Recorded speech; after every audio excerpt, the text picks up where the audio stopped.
तो hello guys, कैसे हैं आप सब। उम्मीद है सब अच्छे होंगे। मैं हूं मोहम्मद मजहर, आपके साथ एक नए वीडियो पे हाजिर हूं।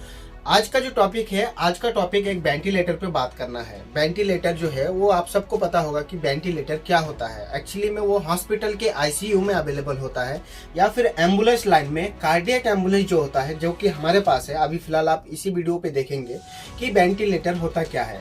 अवेलेबिलिटी जो है वो हॉस्पिटल के आईसीयू, बड़े बड़े हॉस्पिटलों में भी और छोटे मोटे जहाँ पे आईसीयू हो वहाँ पे ही वेंटिलेटर का आवश्यकता होती है और वेंटिलेटर होता है। लंग्स से इंसान जो है वो सांस लेते हैं, बट कभी कभी लंग्स जो है कार्बन डाइऑक्साइड को है बाहर करता है और CO2 मतलब CO2 जो है वो अंदर लेता है।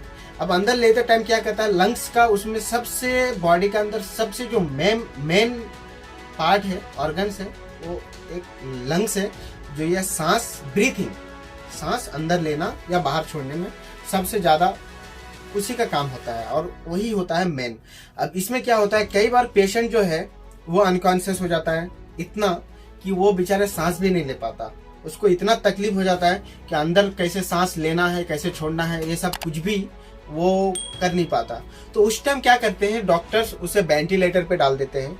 उसके पहले 2-3 और भी ऑप्शन रहता है। सबसे पहले तो ऑक्सीजन का होता है। अब ऑक्सीजन से क्या होता है कि ऑक्सीजन तो ऊपर ही हवा छोड़ देता है ऑक्सीजन, बट थोड़ा सा इजी होता है उनके लिए। बट उससे भी अगर काम ना चले तो एक होता है कि मुंह के ऊपर से ही प्रेशर डालता है, उसे कहते हैं बाई पाइप। अब बाई पाइप क्या होता है, तो उसके लिए मैं एक अलग से वीडियो बना दूंगा कि बाई पाइप कैसे चलता है, क्या होता है, उसके बारे में पूरा डिटेल में एक वीडियो बनाऊंगा। लेकिन आज बात करेंगे वेंटिलेटर का। अब वेंटिलेटर जो है, वेंटिलेटर क्या करता है, पेशेंट को डायरेक्ट लंग्स के अंदर हवा डाल देता है। ऑक्सीजन CO2 डालते हैं। अब ये जो है ऑक्सीजन लंग्स के अंदर डालने के लिए डॉक्टर्स क्या करते हैं, वेंटिलेटर को एक पेशेंट के अंदर डालना है, मतलब यहाँ से क्या है, इंट्यूबेशन होता है।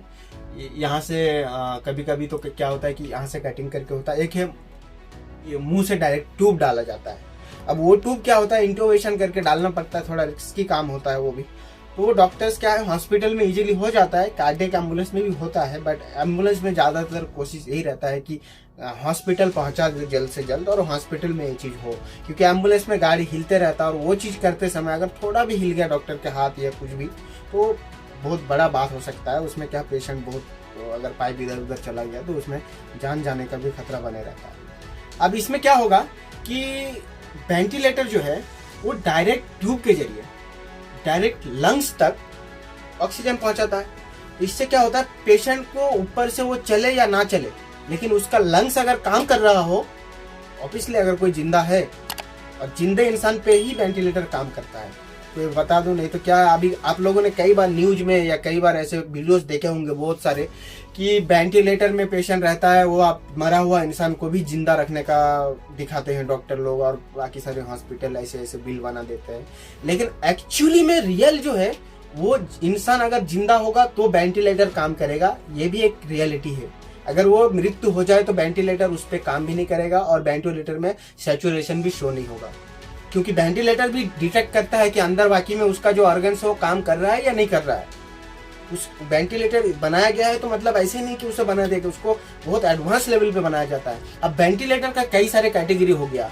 1940 में मेडिकल साइंस में वेंटिलेटर बना था, उसके बाद से अभी तक धीरे धीरे इम्प्रूव करते गए। अभी हमारे पास जो है ये सेकेंड वर्जन है, अभी थर्ड वर्जन जो है वो आने वाला है जल्द से जल्द, हमारे पास भी आ जाएगा। अब हॉस्पिटलों में थर्ड वर्जन आ गया है। अब उसमें और उसमें क्या फर्क है, एक अलग से नया वाला जो वर्जन है उस पर एक वीडियो बना के आपको जरूर दिखाऊंगा। आप लोग अगर चैनल पे नए हैं और चैनल को सब्सक्राइब नहीं किया तो प्लीज सब्सक्राइब कर लीजिएगा, ताकि ऐसे ही वीडियो आगे जाके आपको देखने को मिलेंगे।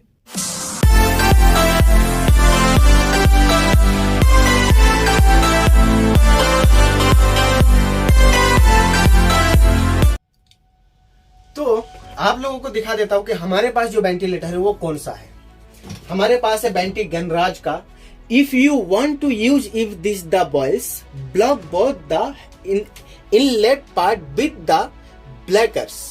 इसका मतलब तो आप लोग समझ ही गया होगा। और ये जो है इस पे क्या होता है, एक सेटिंग होता है। अब ये जो सेटिंग है, इस पे, ये सेटिंग पे क्या होगा कि पेशेंट को कितने सेकंड में कितना टाइम ब्रीथिंग देना है। अब क्या होता है, नॉर्मली 1 सेकंड में हम लोग एक बार तो सांस ले ही लेते हैं, करेक्ट। लेकिन अभी कई बार क्या होता है कि पेशेंट को बहुत ज़्यादा सीरियस, बहुत ही ज़्यादा कंडीशन सीरियस हो, तो फिर क्या होता है कि इसको बहुत 100 ml में सेट कर देंगे। अब ये क्या करेगा,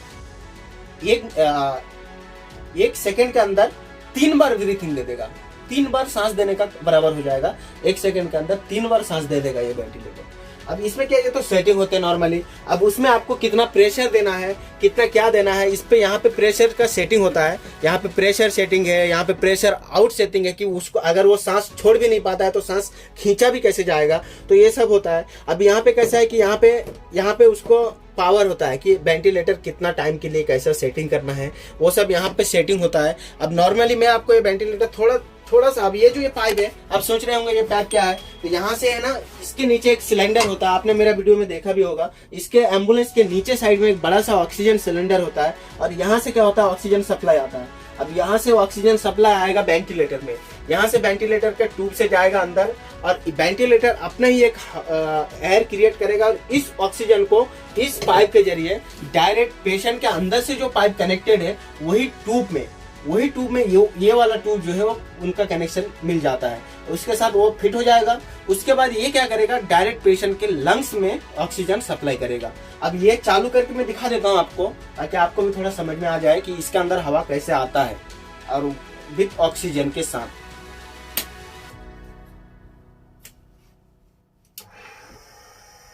अभी देखिए ये चालू है वेंटिलेटर।